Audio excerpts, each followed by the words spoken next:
Welcome to this online channel by Unique High School, Badia Town Campus, Lahore. So this video is for class 7th and we are going to cover application number 1, 2 and 3, and with this we will also cover essay number 4. So these are the applications which are included in this video lecture. Application for fee concession, for school leaving certificate, and to attend marriage ceremony, and essay would be on health. So I would suggest you to please open your book on page number 62. So first of all we'll cover the essay. Health.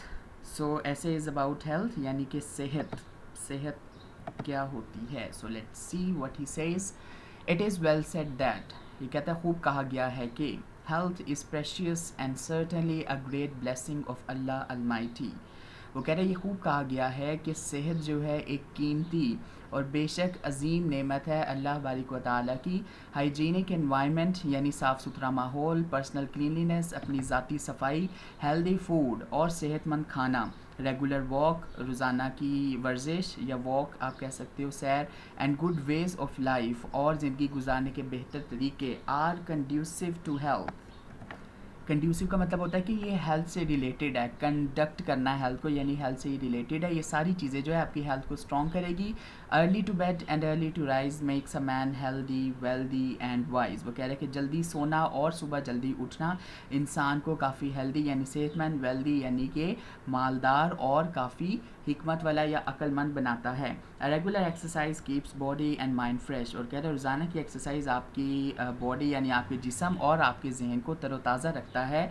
Because a healthy body has a healthy mind. और क्योंकि जब आपका जिस्म healthy होगा, सेहतमंद होगा, तो आपका जो माइंड है, दिमाग है, वो भी सेहतमंद होगा. So we should take the healthy food. हमें जो है सेहतमंद खाना खाना चाहिए. Home made cookies are the best in the world. और घर बना खाना जो है दुनिया का सबसे बेहतर खाना है. Fast foods are easy to eat. वो कह रहे हैं फास्ट फूड जो है आसानी से खाया जा सकता है, but not the good things to eat. लेकिन वो अच्छा खाना नहीं है कि उसको खाया जाए. These foods can make a person very fat. इस तरह का खाना जो है इंसान को काफ़ी फैट यानी कि मोटा बना सकता है. A healthy man does not spend money on medicine. और वो कह रहे हैं जो सेहतमंद इंसान होता है वो कभी भी पैसा खर्च नहीं करता इन दवाइयों पे. एंड विजिटिंग द डॉक्टर्स, और डॉक्टर्स के पास जाता है. While a sick person can not enjoy the real charm of health. और जबकि कह रहे हैं जी जो बीमार इंसान होता है वो कभी भी ज़िंदगी का जो चार्म है, खूबसूरती है, उसको इंजॉय नहीं कर सकता. इसका मतलब ये है कि जो एक हेल्दी इंसान होगा वो कभी भी डॉक्टर के पास नहीं जाएगा, क्योंकि उसकी हेल्थ और उसकी बॉडी जो है बिल्कुल हेल्दी रहेगी, तरोताज़ा रहेगी, सेहतमंद रहेगी. तो उसको ज़रूरत नहीं पड़ेगी कि वो मेडिसिन ले, डॉक्टर्स को विजिट करे. तो इस तरह से हेल्दी मैन जो है हर चीज़ को एंजॉय कर सकता है. जबकि जो सिक पर्सन होगा, बीमार आदमी होगा, वो इसके बिल्कुल अपोजिट होगा. A healthy person can do all his work in a successful way. जो एक सेहतमंद इंसान होगा वो अपना सारा काम जो है कामयाब तरीके से कर सकता है. He can progress in life. वो अपनी ज़िंदगी में आगे बढ़ सकता है. He proves to be a good business man. वो एक अच्छा कारोबारी आदमी बन सकता है. गुड टीचर, एक अच्छा उस्ताद बन सकता है. एंड एडमिनिस्ट्रेटर, और मुंतज़िम बन सकता है. एडमिनिस्ट्रेटर का मतलब होता है जो इंतज़ाम चला रहे होते हैं. ठीक है, अगर फॉर एग्जांपल एक ऑर्गेनाइजेशन है तो उसका जो मेन प्रोसीजरल कमेटी होगी ना, उसको हम कहते हैं जी एडमिनिस्ट्रेटर, यानी कि उसको एडमिनिस्ट्रेट करता है, पूरे निज़ाम को संभालता है. दोज हु आर वेल्दी, वो लोग जो काफ़ी मालदार है, मे नॉट बी हेल्दी, वो ज़्यादा सेहतमंद नहीं होंगे. क्योंकि the healthy people are always wealthy with this great blessing of God. क्योंकि वो कह रहा है कि जो हेल्दी पर्सन होते हैं वो हमेशा जो है वो वेल्दी होंगे, क्योंकि ये एक अल्लाह की ब्लेसिंग है. So this is all about the essay on health यानी सेहत के बारे में. And now we are moving towards applications. Okay, so first application is about fee concession, कि आपने अपनी फ़ी के अंदर कंसेशन करवानी है, कमी करवानी है. So you are writing this application to your head of the school, the principal, उसके बाद comma, unique high school comma Lahore, उसके बाद आप लगा दोगे स्टॉप यानी कि डॉट. मैडम, यहाँ पे हम वो लिखते हैं जिसको आप लिख रहे होते हैं. अगर फॉर एग्जांपल वो फीमेल हेड ऑफ स्कूल है तो आप उसके लिए मैडम लिखोगे. मैम भी लिख सकते हो तो उसकी जगह ये डी ओमिट हो जाएगा और यहाँ पे पोस्ट ऑफी मार्क आ जाएगा और उसके आगे आप लगाओगे कोमा. मोस्ट रिस्पेक्टफुली, नहायत इज़्ज़त के साथ, I beg to state that I come of poor family.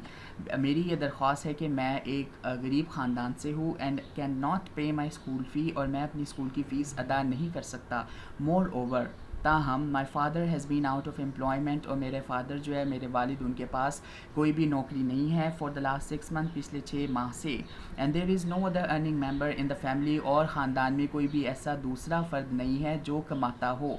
As for my studies, जैसा कि मेरी पढ़ाई में, I have always shown good results in the school examination, और जैसा कि मैंने अपनी पढ़ाई में हमेशा से ही अच्छा रिज़ल्ट दिया है स्कूल के इम्तिहानात में। आई therefore request you to grant me fee concession, और मैं आपसे ये दरख्वास्त करता हूँ कि मुझे फ़ी में कमी दी जाए, as I deserve this favor both on the basis of poverty and efficiency in studies, और मैं इसको डिज़र्व करता हूँ दोनों बेसिस पे, यानी कि मैं गरीब भी हूँ और मैं अपनी पढ़ाई में भी काफ़ी अच्छा हूँ, तो मुझे फ़ी कंसेशन दी जाए। उसके बाद आप इसको एंड अप करोगे, लाइन एक यहाँ पे ब्लैंक छोड़ दोगे, योर्स ओबीडिएंटली कोमा x.y.z, और इसको ऑपोजिट लिखोगे आप date. So this is the true pattern of writing an application. ये मैंने आपको क्लास में भी करवाया था। So we are starting this second application for school leaving certificate, कि आपने स्कूल से जाना है तो उसके लिए एक सर्टिफिकेट इशू करता है स्कूल, यानी आपके बिहेवियर के बारे में और आपकी जो पूरी प्रोग्रेस होती है उसमें वो मेंशन होती है, तो आपको वो सर्टिफिकेट चाहिए। So you are writing this to your principal. My father is under transfer orders to Multan, मेरे जो फादर है उनका तबादला हो चुका है मुल्तान में। The family will move on the 22nd of this month, मेरा ख़ानदान जो है इस माह की 22 तारीख को जो है यहाँ से चला जाएगा। I can not stay here alone, और मैं यहाँ पर अकेला नहीं रह सकता। I therefore humbly request you, और मैं आपसे जो है दरख्वास्त करता हूँ कि to issue the school leaving certificate, कि मुझे स्कूल छोड़ने का एक सर्टिफिकेट या सनद दी जाए, to enable me to get admission to some school at Multan, ताकि मैं इस काबिल हो सकूँ कि मैं मुल्तान में जाकर एडमिशन ले सकूँ। So this was the content of this application for school leaving certificate. उसके बाद सेम आप इसकी एंडिंग करोगे, yours obediently comma x.y.z and date in front of it. So let's move to the third application. Okay, so this application is about to have a leave to attend the marriage ceremony, कि आपने जो एक शादी की ceremony attend करनी है और उसके लिए आपको लीव चाहिए यानी छुट्टी चाहिए। So you are writing this to your principal.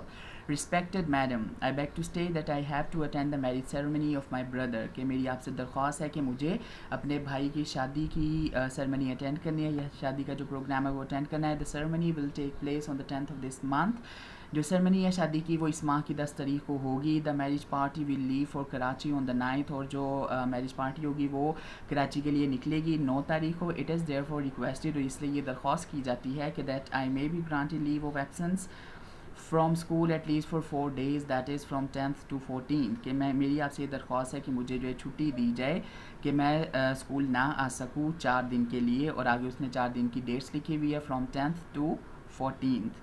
Yours obediently XYZ and date उसके आगे। तो इस तरह से आप लोग जो अटेम्प्ट करते हो एप्लीकेशन, और एप्लीकेशन का मतलब ये होता है कि आप इस लेवल पे लिख रहे हो ताकि आपको इसकी एप्लीकेबिलिटी का पता चले, ठीक है, कि इसका जो प्रैक्टिकल यूज़ है वो क्या है। आगे आप ऑफिस में जाओगे, अपनी जॉब्स में जाओगे, ऑब्वियसली आपको किसी ना किसी काम के लिए जो है अपने बॉस को, अपने हेड ऑफ डिपार्टमेंट को जो एप्लीकेशन लिखना पड़ेगी।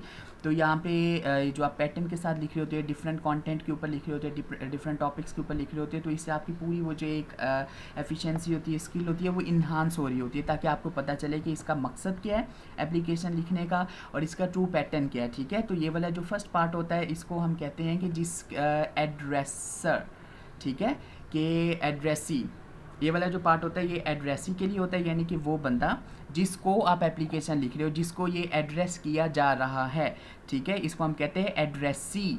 द प्रिंसिपल, तो प्रिंसिपल वो होगा जिसको आप लिख रहे हो, इसकी जगह कोई और भी हो सकता है, हेड ऑफ डिपार्टमेंट होता है, गवर्नमेंट हो सकती है, चीफ मिनिस्टर हो सकता है, कोई और मिनिस्टर हो सकता है, यानी कि ये आपकी जो ज़रूरत है उसके मुताबिक ये वेरी करेगा। उसके बाद ये इस वाले पार्ट को हम कहते हैं जिस पे आप मैडम और सर लिख रहे होते हैं, इसको हम कहते हैं सैल्यूटेशन, यानी आप उनको जो है एक कॉम्प्लीमेंट देते हो, ठीक है, एक रिस्पेक्ट के साथ आप स्टार्ट कर रहे होते हो, ठीक है। उसके बाद ये वाला जो पूरा पार्ट होता है इसको हम कहते हैं बॉडी या कंटेंट ऑफ द एप्लीकेशन, और एंड पे आ रहा होता है एड्रेसर, ठीक है। एड्रेसर का मतलब ये है कि जो बंदा ये एड्रेस कर रहा है, यानी कि जो बंदा एप्लीकेशन लिख रहा है, यहाँ पे उसकी डिटेल होती है। योर्स ओबीडिएंटली, तो एग्जामिनेशन में XYZ इसलिए लिखा जाता है ताकि ये ना पता चल सके कि किसने लिखी है, क्योंकि यहाँ पे तो एग्जाम पॉइंट ऑफ व्यू से है। तो जब आप इसको प्रैक्टिकली लिखोगे तो आप यहाँ पे अपना नेम, उसके बाद अपनी कॉन्टैक्ट डिटेल्स और आपकी जो भी एफिलिएशन होगी वो आप यहाँ पर मैंशन करते हो, ठीक है। तो ये वाला फर्स्ट पार्ट था एड्रेसी ठीक है, ADDRESSE, इसको हम कहते हैं सैल्यूटेशन, SALUTATION।